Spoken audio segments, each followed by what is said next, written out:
Good evening and welcome back to the channel. This is our 7th episode. Part 7, The Fall of Diem and Marines in Thailand. What you're about to hear is drawn directly from the official history of the United States Marine Corps in Vietnam, a 9-volume series researched and written by the Marine Corps History and Museums Division and published by the U.S. government. These aren't dramatizations or secondhand accounts. This is the Corps' own record of what happened, compiled from command diaries, after-action reports, oral histories, and the accounts of the men who were there. We'll be focusing on the years when Marine involvement was most intense, the advisory era of the early 1960s, the landing at Da Nang in 1965, the brutal fighting of 1966 and 1967, and the defining crucible of 1968. We'll follow Marines from the rice paddies of the Mekong Delta to the hills above Khe Sanh. Where possible, we will go into detail on specific actions and include additional references for you to dive deeper into this history. As always, if this content is to your liking, please ensure that you like and subscribe. The language is formal. The record is honest, and the story is remarkable. Let's begin. Near the end of May, a 70-man Seabee detachment from Navy Mobile Construction Battalion 10 was airlifted to the position.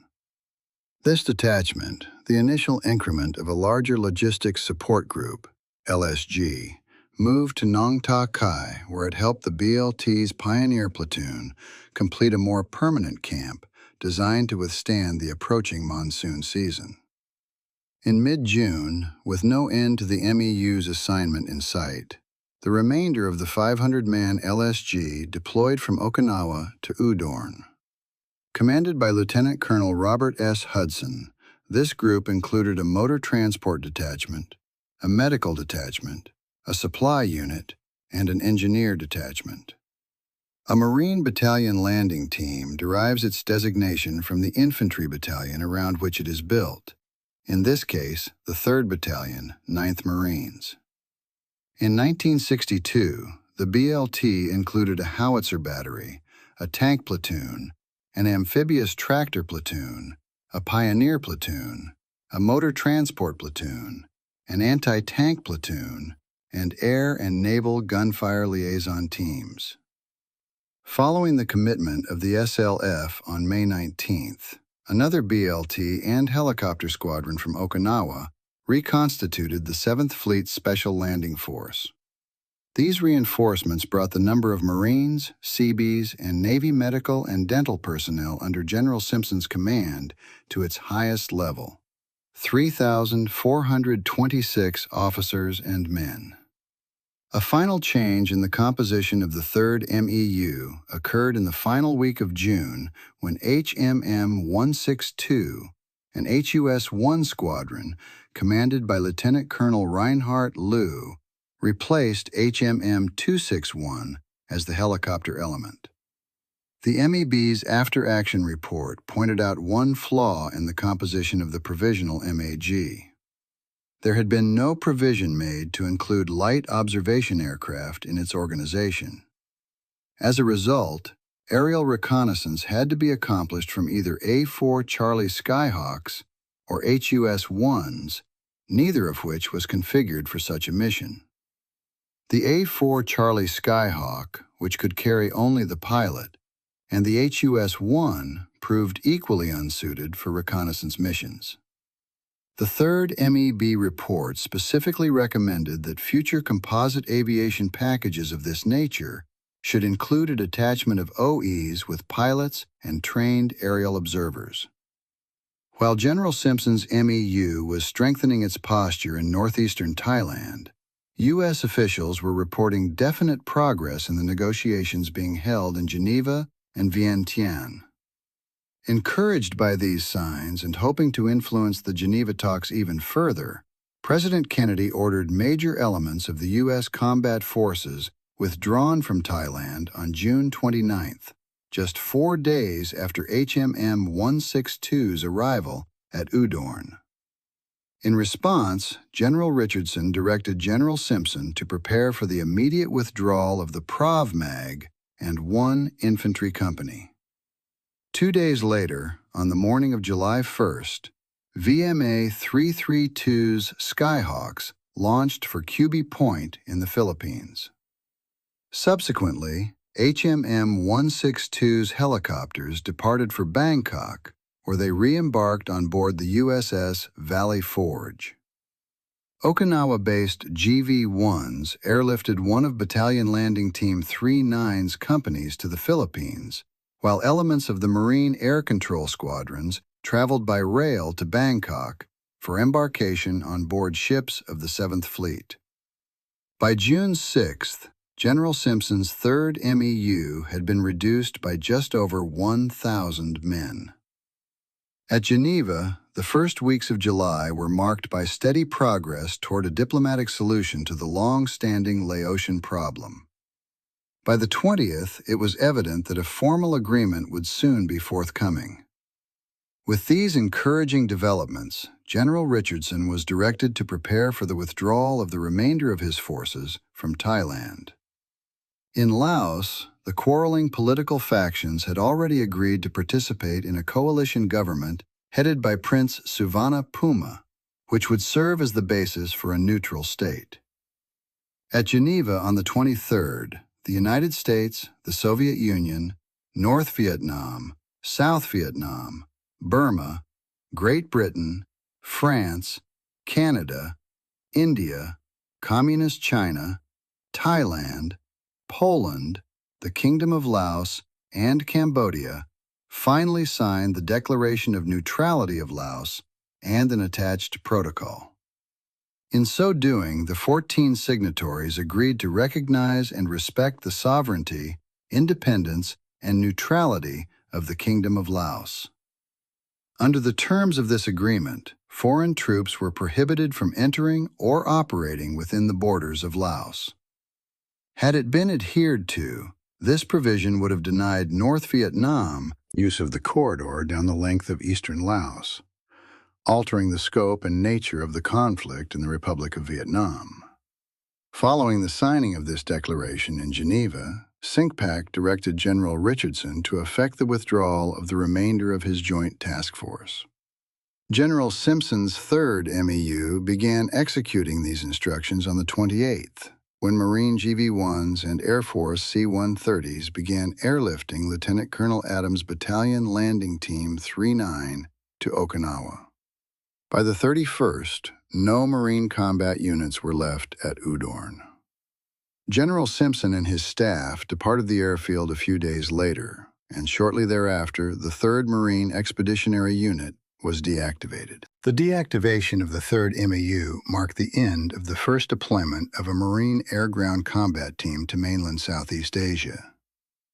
Since the decision to commit American forces to Thailand in mid-May, the Marine units assigned to General Simpson had demonstrated anew the value of their service as a force capable of supporting U.S. foreign policy on short notice. Within the period of a few days, the various FMF PAC commands had assembled a complete air-ground support team and, assisted by the 7th Fleet, had deployed the affected units to a position over 1,800 miles from the nearest major Marine base.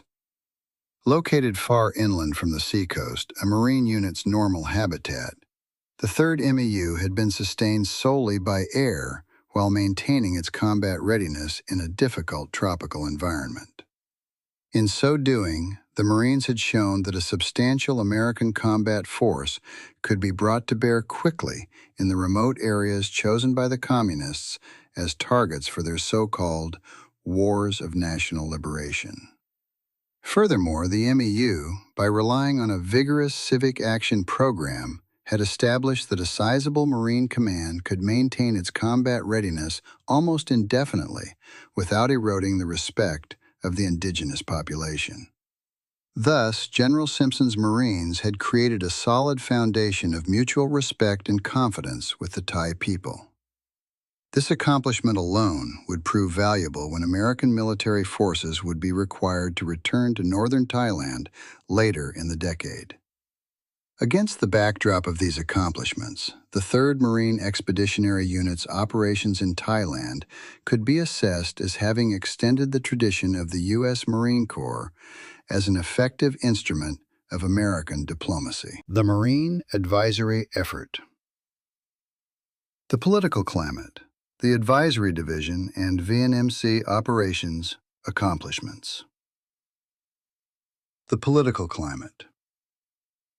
A sudden rupture occurred in South Vietnam's internal political situation during 1963, which largely determined the course of the war as well as the nation's future. Following the sect uprising of 1955 to 1956, the Diem government had experienced a 3-year period of relative political tranquility.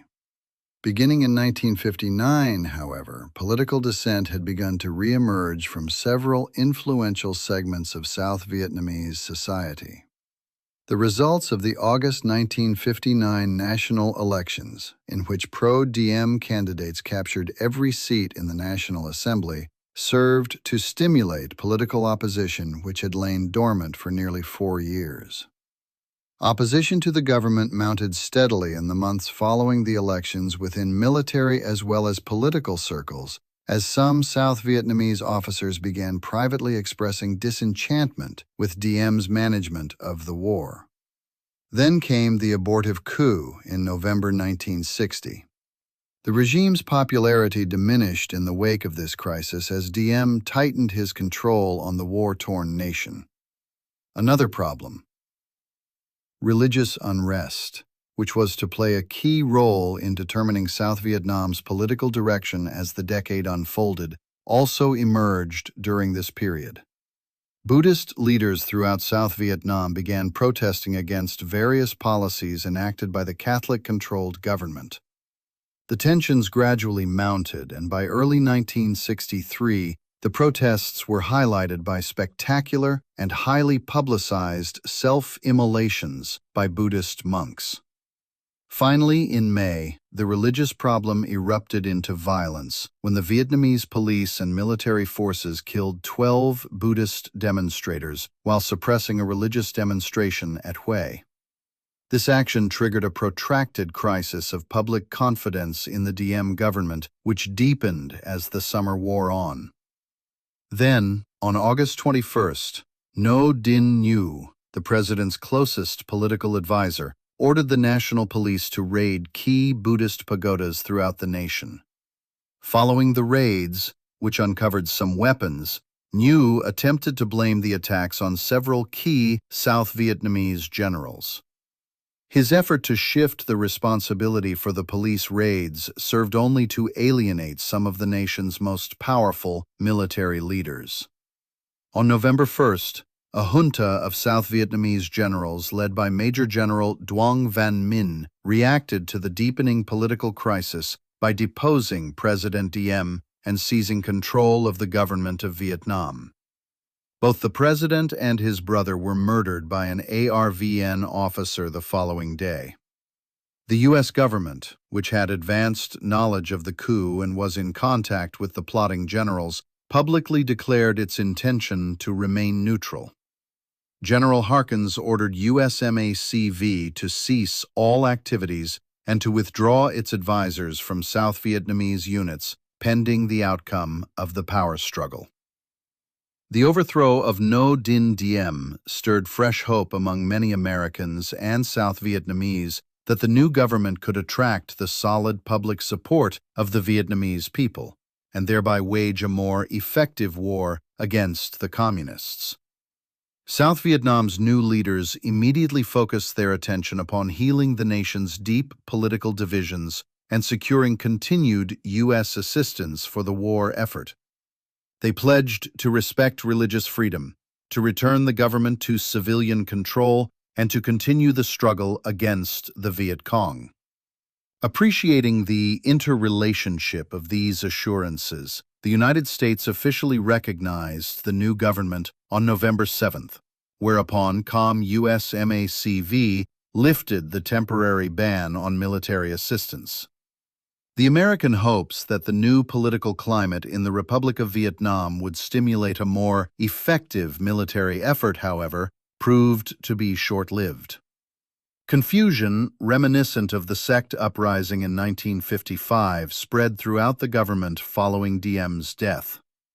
The dismissal of more than 30 high-ranking military officers for actively supporting the former president during the coup typified the new regime's campaign to realign top personnel in all governmental agencies. Far from enhancing the efficiency of the Vietnamese military, the power struggle and the chaos which prevailed in its wake dragged the war effort to its most ineffective level since before the U.S. stepped up its military assistance program in early 1962. It was on this unfortunate note that the year 1963 ended. The Advisory Division and VNMC operations.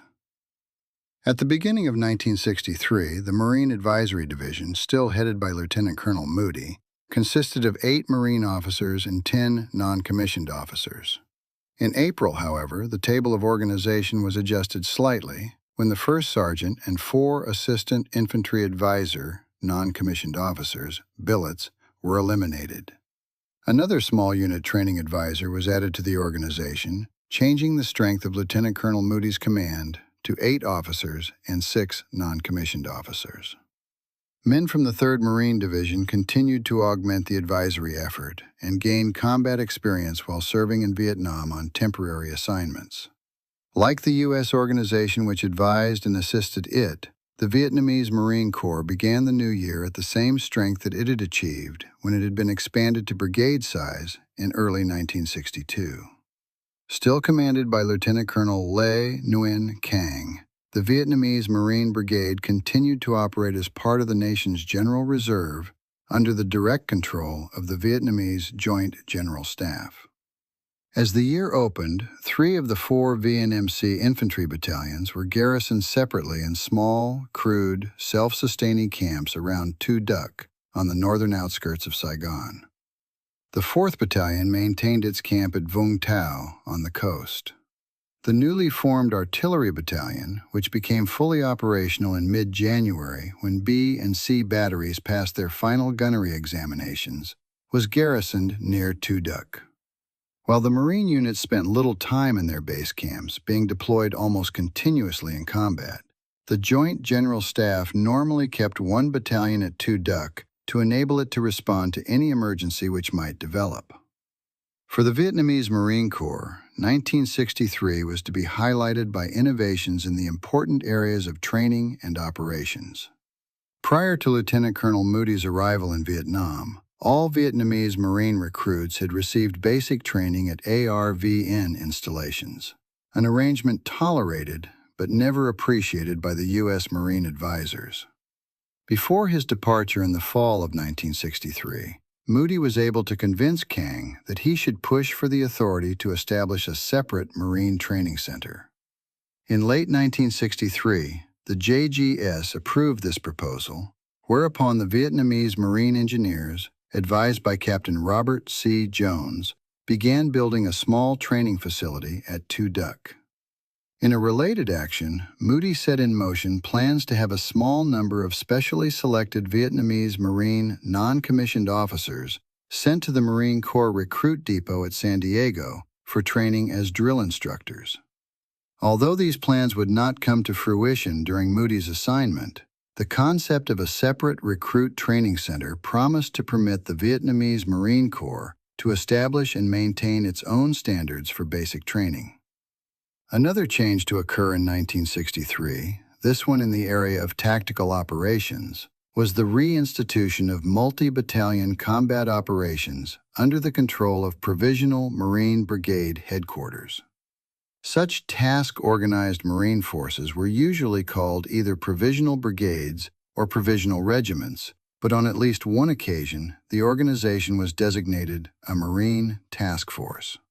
In each case, the composition was similar: 2 or 3 infantry battalions, an artillery unit, an engineer or reconnaissance company, and a command element. Although the VNMC had performed such operations in 1960, They had been abandoned in the ensuing years in favor of battalion-sized deployments to the various provinces and corps tactical zones. Moody, however, prevailed upon Kang to alter this pattern by seeking assignments that would enable the brigade headquarters to exercise tactical control of its battalions. The first such operation was launched in the first week of the new year. On January 1st, a provisional brigade headquarters, commanded by Kang and advised by Moody, embarked on board a Vietnamese Navy LST landing ship tank at Saigon, along with the 2nd VNMC Battalion. The 4th VNMC Battalion, advised by Captain Don R. Christensen, embarked on board 2 Vietnamese LSMs, landing ship Medium, at the same time. The mission of the Provisional Brigade was to conduct an amphibious landing near the tip of the Ca Mau Peninsula and clear Viet Cong units from a series of villages in conjunction with the Strategic Hamlet Program. Subsequent to the clearing operations, VNMC engineers were to construct a fortified hamlet. The entire operation was to extend until mid-April. Elaborate precautions were taken not to disclose the location of the objective area. The small flotilla sailed beyond sight of land and remained afloat for 2 days before moving into position off Ca Mau. On January 3rd, the 2 LSMs proceeded to the coast, moved up a river lined with thick mangrove vegetation, and landed the 4th Battalion. The 2nd Battalion, accompanied by Captain Richard B. Taylor, came ashore from the LST in Dong Ai boats, small styrofoam craft specifically designed for use in swampy terrain. The Provisional Brigade headquarters remained on board the LST as the designated operations area did not extend far inland. To their surprise, the VNMC assault elements found the first objective, a large village, completely deserted. As Lieutenant Colonel Moody later recalled, they had removed everything, even the cattle and other livestock. At the second objective, a nearby village, the Marines found definite evidence of recent Viet Cong activity, but no enemy troops. There they captured a handful of rifles, carbines, and light mortars, along with a printed document that contained detailed excerpts of the Marine Operations Plan. Quite obviously, the operation had been compromised in Saigon during the planning stages.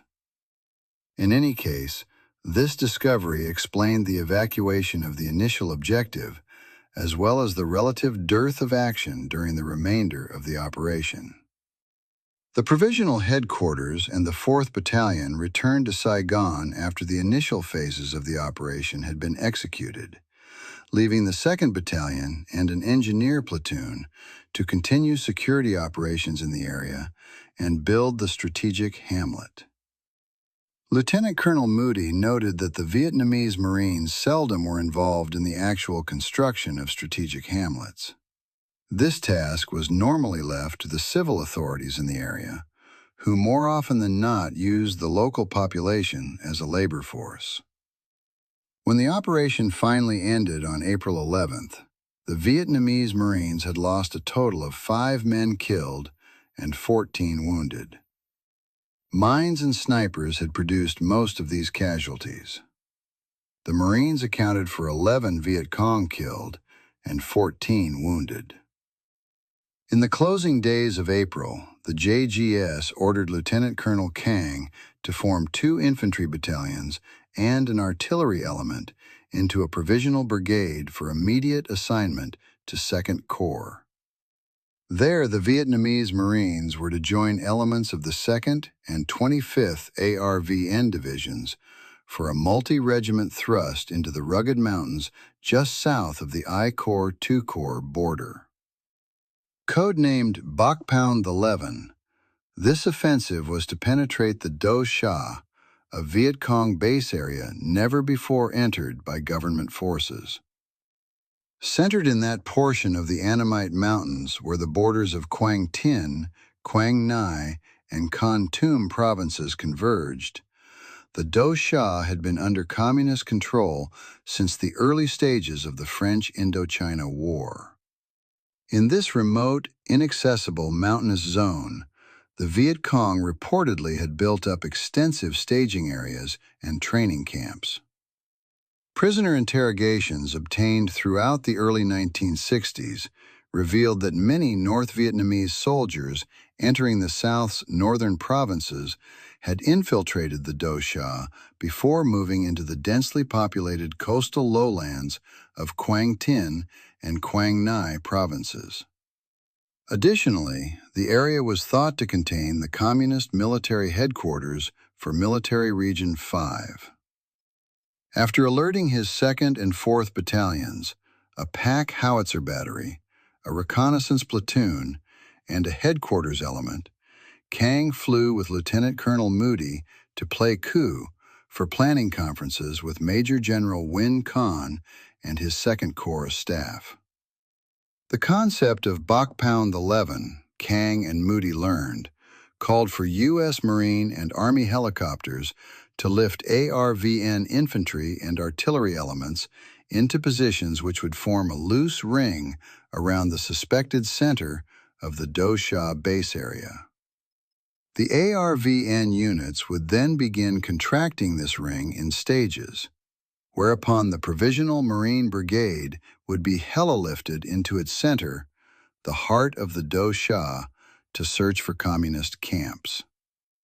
To control the entire operation, General Khan would establish a Corps headquarters forward at Plateau G, a Montagnard village located on the southern edge of the operations area, about 25 miles northeast of Kontum. On May 1st, U.S. Air Force C-123 transports airlifted Kang and the 2,000-man Provisional Marine Brigade from the capital to Quang Ngai. Both Lieutenant Colonel Moody and Major Croft, the Assistant Senior Marine Advisor and Artillery Advisor, accompanied the Marine Force. The next day, an ARVN truck convoy transported the Marines from Quang Ngai some 40 miles north to Tam Kỳ, the roadside town which served as the capital of Quang Tin Province.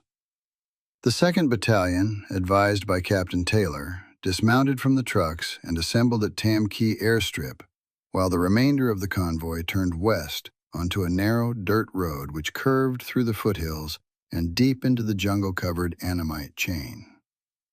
Meanwhile, Army H-21s from Pleiku landed at Tam Kỳ, loaded assault elements of the 2nd Battalion, and began heli-lifting them into a streamside landing zone some 30 miles southwest of the provincial capital. The convoy carrying the balance of the Marine Force continued its southwest motor march until it reached the small ARVN-held town of Tra My. There, some 24 miles southwest of Tam Kỳ, Kang established his command post in a schoolhouse adjacent to a crude little dirt airstrip. The 75mm pack howitzer battery, advised by Major Croft, set up its weapons nearby, while the reconnaissance platoon and elements of the 4th Battalion, advised by Captain Christensen, established security. When these units were in place, U.S. Marine UH-34Ds from Da Nang lifted a TAFDS fuel bladder and pump to the airfield. Once the heli-lift of the 2nd Battalion was completed, the Army H-21s, refueling from the TAFDS bladder, began lifting the 4th Battalion into the 2nd Battalion's landing zone, which was located several miles south of Tra My. With the initial movement into the operations area accomplished and the brigade command post functioning, the 2 infantry battalions began combing a deep valley and the adjacent mountains for communist base camps. After several days, Kang's Marines located one rather complete camp, but encountered no resistance upon entering the position. Once again, the occupants, probably forewarned by the initial movement of the ARVN units into the area, had withdrawn ahead of the Marines. The only people found in the camp were a North Vietnamese doctor and nurse. A subsequent search of the bamboo huts and the underlying tunnel complex did produce a supply cache. The Vietnamese Marines discovered several rifles, 6 typewriters, 3 sewing machines, a radio, 44 maps, a French artillery computing board, and scores of flashlight batteries. ARVN and Marine operations in the area during the next 2 weeks failed to locate any large Viet Cong elements. For the most part, the Marines busied themselves by destroying a few abandoned camps and some cultivated crops. ARVN units operating around the Marines reported scattered action as they engaged small groups of Viet Cong attempting to escape from the center of the Do Cha. Bok Pound Che concluded in mid-May when U.S. Marine UH-34Ds lifted the VNMC battalions back to Tra My. From there, the Marines returned by convoy to Quang Ngai, where they staged for the airlift back to Saigon. The statistics for the Marine portion of the operation revealed that only 2 Viet Cong soldiers had been killed. Cang's force suffered 36 wounded, most as a result of encounters with booby traps constructed from sharpened bamboo spikes. ARVN forces fared only slightly better, having killed barely a score of communists. Except for the fact that they had demonstrated their ability to penetrate the most difficult Viet Cong sanctuary, the 2-week offensive into the Do Cha base area had little impact on the war effort. From the standpoint of training and experience, however, the operation was beneficial. The Vietnamese Marines and their advisors learned a great deal about construction of landing zones and about directing helicopters, fields in which they had received little previous training. An interesting sidelight to this operation was that it stimulated somewhat of a fad in the offices at MACV and the JGS. Military officials from Saigon who visited the brigade command pound, including General Weed, took back large, water-smoothed rocks as souvenirs of their trip to the infamous Viet Cong stronghold. Printed on the side of these ornate stones were the words Do Cha, May 1963. In early September, Lieutenant Colonel Wesley C. Noren, recently transferred from the 2nd Marine Division where he had served as Assistant G3, arrived in Saigon to replace Lieutenant Colonel Moody as the Senior Marine Advisor to the Vietnamese Marine Corps. Already selected for promotion to Colonel, Noren would become the 7th Senior Marine Advisor when Moody left Vietnam in October. In mid-October, the Vietnamese Marine commanders formed a provisional regiment for Operation PL2HOA5, which was to be conducted in 3-corps tactical zone. The 1st, 3rd, and 4th battalions, supported by a composite artillery battery and the reconnaissance company, joined ARVN, VNAF, and Vietnamese Navy units in a major search and clear campaign in the northwest corner of Gia Dinh Province, only about 20 miles southeast of Saigon. Like many other large government military operations undertaken in 1963, this one failed to uncover any major enemy forces. The communist soldiers again managed to elude government forces. An extensive tunnel and cave network, which the Marines systematically destroyed with demolitions, was discovered under the entire area. Still, the Marines managed to kill only 6 Viet Cong and capture 10. 2 Vietnamese Marines were killed and 36 others wounded before the operation terminated on November 1st. The coup d'etat which toppled President Diem from power began the same day that Operation PHI-HOA5 concluded. Instead of returning to their base camps, the 1st and 4th Vietnamese Marine battalions, accompanied by the composite battery, moved into the capital to participate in the power struggle. These units actually launched the coup by seizing key installations in the heart of the city, while the 2nd VNMC Battalion blocked the highway to Bien Hoa, thus preventing Loyalist intervention. Sporadic fighting against troops loyal to Diem continued until the early morning of November 2nd, when the 4th Battalion finally stormed and captured the presidential palace. 4 Vietnamese Marines were killed and 12 wounded during the battles in Saigon. No U.S. Marines were involved in the fighting, as Lieutenant Colonel Noren directed his subordinate advisors to remain in their quarters. When the situation stabilized, the advisors rejoined their units and resumed their normal duties. Combat operations against the communist guerrillas resumed for the Vietnamese Marine Brigade in the second week of November. Accompanied by its U.S. Marine advisor, Captain James P. McWilliams, the 3rd Battalion initiated a search and clear operation in 3 Corps in conjunction with the 11th ARVN Regiment on November 10th. The next day, the Vietnamese Marines clashed sharply with a substantial Viet Cong force west of My Tho and suffered 6 killed and 21 wounded. 19 enemy bodies were found on the battlefield, along with 4 weapons, several grenades, and some documents. McWilliams, respected by his fellow advisors for his candid and forthright assessments, later recalled that such encounters were the exception rather than the rule. While the Vietnamese Marines were individually good fighters and showed tenacity in most cases against forces that would stand and fight, this was not the nature of the conflict, he lamented. More often than not, McWilliams went on to explain, the highly mobile Viet Cong could elude the larger, more cumbersome government units. On November 14th, the same day that the combined Marine ARVN operation in 3 Corps terminated, the Vietnamese Marine Command formed a provisional regiment to control operations DAI Phong 28 and 29, which were to be conducted concurrently in the same general area.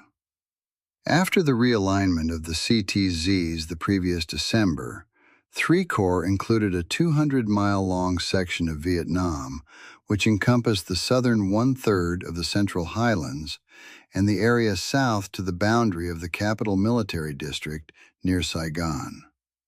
Composed of the 1st and 3rd Battalions and a 73mm pack howitzer platoon, the Marine Force searched until November 21st for Viet Cong units thought to be in Binh Duong Province, but with discouraging results. Only 1 enemy was killed, 2 prisoners taken, and 3 weapons captured at the expense of 5 dead and 13 wounded Marines. A week later, the 2nd Battalion, now advised by Captain Joseph N. Smith, fought a more typical action while participating in Operation DAI Phong 30. The battalion commander, Captain Nguyen Thanh Yen, received orders for the operation during the early morning hours of November 25th. Shortly after daybreak, nearly 550 Vietnamese Marines boarded trucks at their camp near Tu Duc for the trip to Bien Hoa Airfield. Upon arrival, officers from 3 Corps headquarters informed Captain Yen Chet his battalion was to conduct a heliborne assault against Hoi Dong Sam, a Viet Cong-held village in western Hang Nghia Province, just west of Saigon. The purpose of the operation was to intercept a guerrilla force which had overrun the nearby Hiep Hoa Special Forces camp the previous day and had taken several American prisoners. The enemy unit was believed to be using Hoi Dong Sam as a way station while attempting to escape across the Cambodian border. The operation began at about 0800 when 8 U.S. Army H-21 Flying Bananas from the 145th Aviation Battalion heli-lifted Captain Smith, a Vietnamese company commander, and his 90-man assault force from Bien Hoa. 8 Army UH-1B gunships and a U.S. Air Force O-1B Bird Dog observation aircraft escorted the transport helicopters on the 20-minute flight to the objective area. The gunships were put to use almost immediately when communist .50 caliber machine gun fire erupted from a tree line at the eastern edge of the village.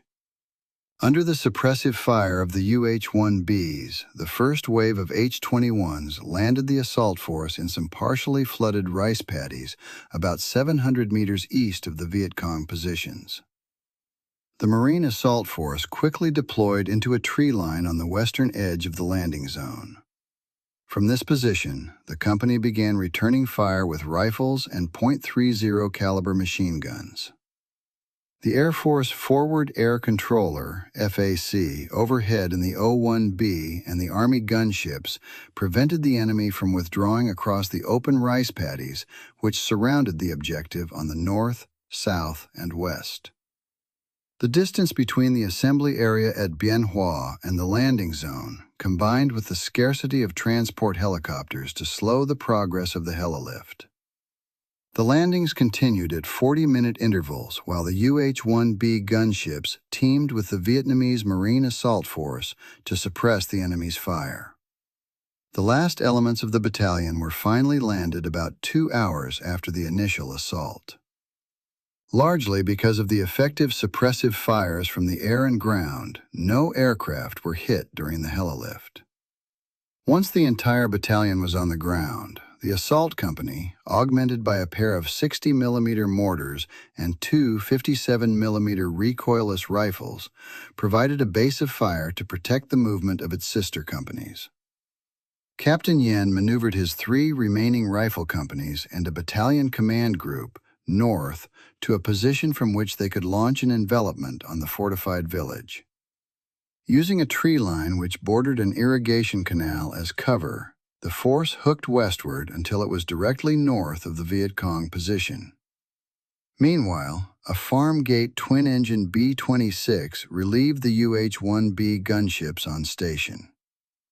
At this point in the action, the Air Force FAC observed a group of 30 to 40 enemy attempting to flee from the northwest corner of Hoi Dong Sam. After clearing the target with the Marine Battalion, he directed the B-26 to attack the target with its 250-pound bombs. The aircraft made several bombing passes and dispersed the Viet Cong. When the airstrike ended, the enveloping force began its assault against the northern edge of the village with 2 companies abreast and 1 following in reserve several hundred meters to the rear.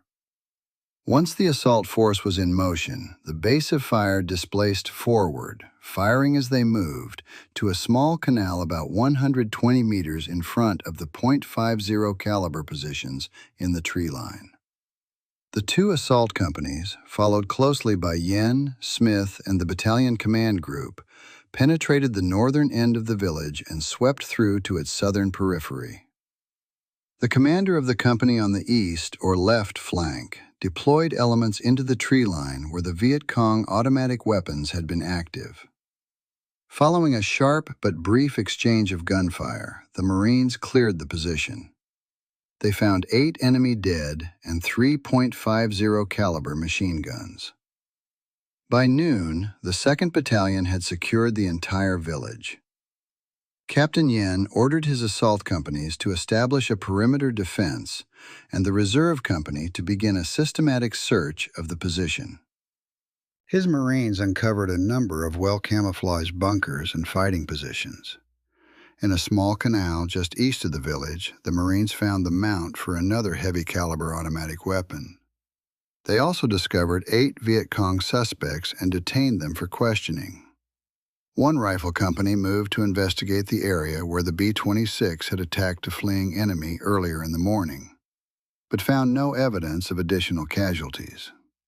Following the capture of Hoi Dong Sam, Yen's battalion conducted patrols for several days in search of the Viet Cong force that had attacked the Hiep Special Forces camp on the 25th.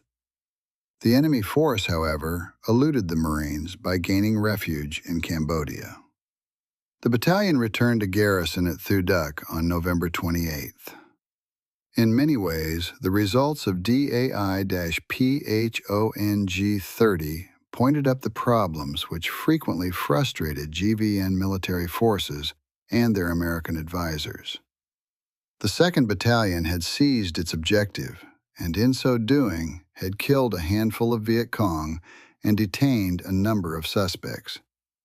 The Marines had captured 3 heavy-caliber automatic weapons and an assortment of small arms, all without suffering a single casualty of their own. Still, it was difficult to translate the action into victory. The Marines, along with the other government forces involved in the operation, had failed to intercept the Viet Cong raiding force in its flight toward the international boundary. Moreover, most of the occupants of Hoi Dong Sam had made good their escape, despite the presence of observation and attack aircraft. Like many other government military operations undertaken during the 1961 to 1964 period, Dai Phong 30 was successful from a statistical standpoint, but did little to wrest the tactical initiative from the guerrillas. In the first week of December, the Vietnamese Joint General Staff ordered VNMC units to conduct an extended search in the jungles of western Tay Ninh Province in 3 Corps. A special Marine task force, composed of the 1st and 3rd Battalions, was heli-lifted into the area on December 3rd to begin Operation Dai Phong 31. This operation was punctuated by 2 major engagements and frequent enemy harassment. In one particularly vicious clash, the Vietnamese Marines incurred heavy casualties while attempting to fight out of a skillfully executed Viet Cong ambush. When the operation concluded on December 9th, the Vietnamese Marines had suffered 11 men killed, 58 wounded, and 1 captured. 9 Viet Cong bodies were found, and another Communist soldier was captured. The enemy left 4 individual weapons on the battlefield. In mid-December, South Vietnam's new leaders removed Lieutenant Colonel Cang from his position as Commandant of the Vietnamese Marine Corps. Although he had not participated in the November coup, Cang had been a political appointee of President Diem, and as such was viewed as a potential threat to the new regime. After being promoted to colonel, he was assigned to the Philippines as the Republic of Vietnam's Armed Forces Attaché. Lieutenant Colonel Nguyen Ba Lin, who had been serving as Assistant Commandant and Chief of Staff of the VNMC, was appointed as Cang's successor. He assumed command of the Vietnamese Marine Corps on December 16th. Vietnamese Marine Brigade units continued operations against the Viet Cong following Cang's relief, but fought no major engagements. Near the end of December, with the nation drifting into political uncertainty and its own top leadership changed, the morale of the Vietnamese Marine Corps plummeted. Lieutenant Colonel Noren saw this unfortunate trend as a byproduct of the general political instability which was beginning to grip the country, rather than a reflection of Lin's leadership. Indeed, Noren thought the new VNMC commandant to be an extraordinarily capable officer. In any case, as 1963 ended, the U.S. Marine advisors were reporting climbing desertion rates in almost every battalion. Accomplishments. Even though 1963 closed upon a discouraging note, the Marine Advisory Division could report positively on its own activities. At the urging of the senior Marine advisor, the Vietnamese Marine Corps had reinstituted multi-battalion combat operations. Steps had also been taken to cut the VNMC's last formal ties to the ARVN by creating a separate Marine Corps recruit training facility. When activated, this training center was expected to provide VNMC battalions with a stream of enlisted men who would possess a background of higher quality basic training. As for personal achievements, the U.S. Marine advisors had accompanied their units in every combat operation during 1963 except the November coup. No advisors had been killed in the 12-month period, and only 4, 2 of whom were on temporary assignment from the 3rd Marine Division, had been wounded. The first combat decorations other than Purple Heart medals for wounds were also approved and awarded to the advisors during the year. On December 13th, Captains Don Christensen and Frank Zemoizak, former advisors to the 4th and 3rd Battalions respectively, were awarded the Bronze Star Medals with the Combat 5 for meritorious service. Captain Richard Taylor, an advisor with the 2nd Battalion, earned the first Silver Star Medal during the same period for conspicuous gallantry between November 1962 and October 1963.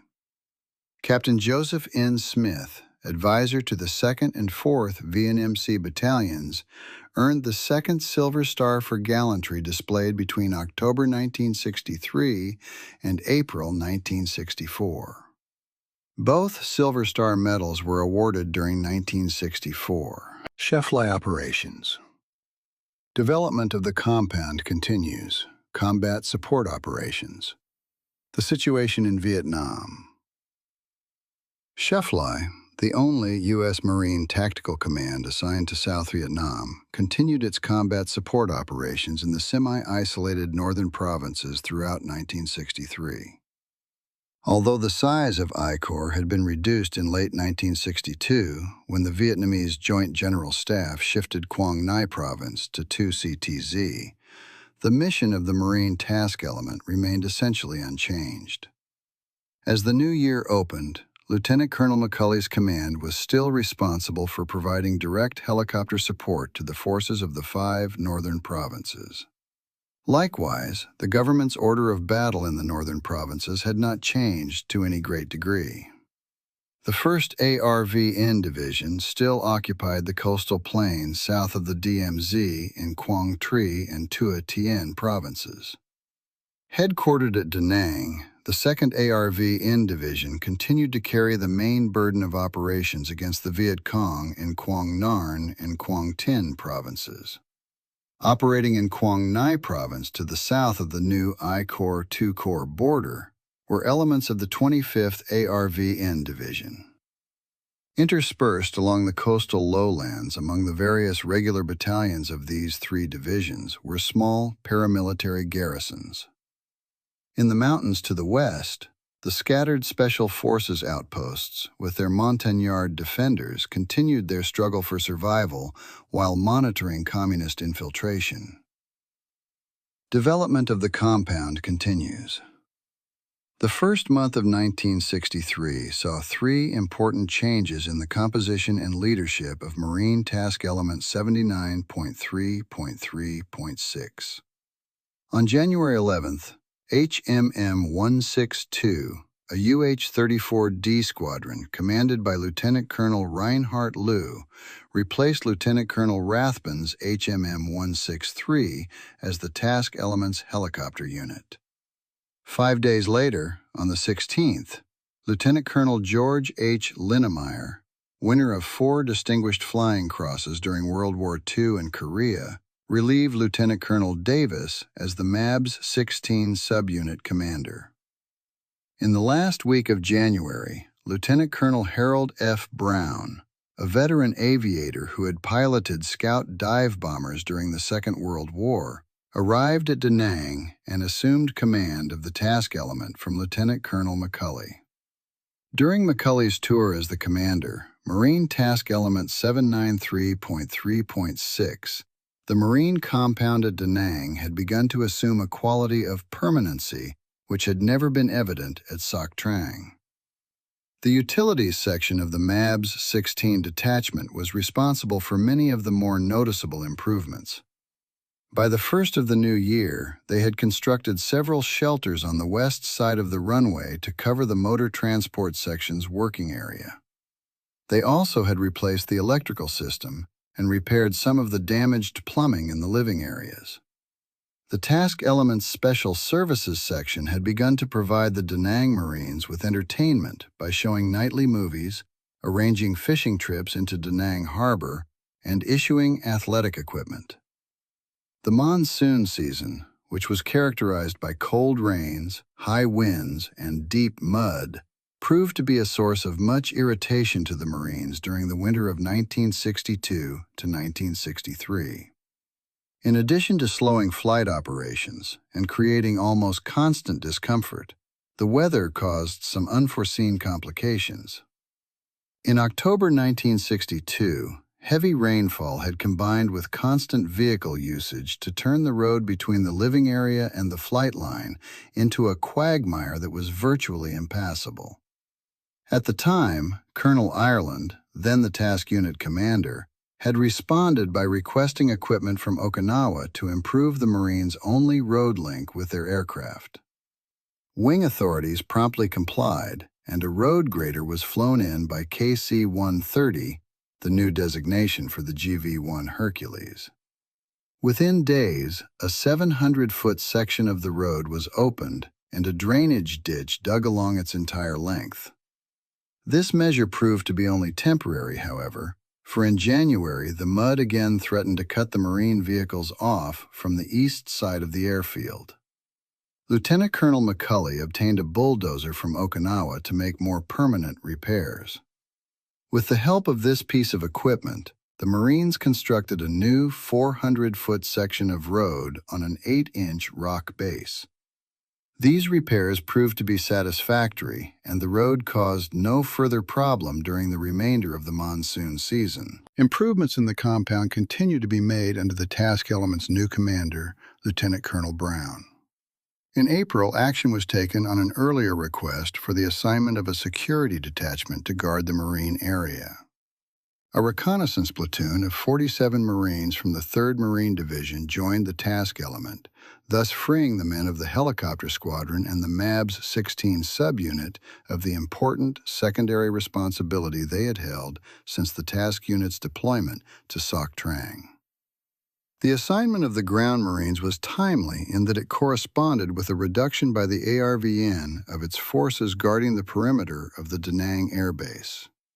One Marine general later observed that with the arrival of the infantry unit, the air-ground team was in being in Vietnam. Other less obvious changes that contributed to the overall efficiency of the Marine task element also occurred during the early spring. In April, the task element commander was able to assign a better facility to medical and dental services. They had been crowded into one of the small structures along with other offices since the displacement from Sok Trang, but now were moved into a separate building in the living compound. Another problem that plagued the Marines during their entire first year at Da Nang, inadequate water supply, was finally solved in late 1963. Originally, the task unit had depended on a shallow well from which water was pumped and purified. The Marines nearly exhausted this source shortly after their arrival at Da Nang late in the dry season, and their commanders were forced to impose strict water discipline. The monsoon rains eased the water crisis, but by January, production again dropped, this time as a result of the accumulation of heavy silt in the pumps. A Vietnamese contractor was engaged to clean and repair the pumping system, but the problem soon recurred. In the early spring, 2 new shallow wells were dug, one in the motor transport working area and the other in the living compound. With the onset of the dry season, however, the Marines again were forced to conserve water. This time, the shortage became so acute that tank trucks were required to haul some 16,000 gallons of water a day from a nearby Air Force installation.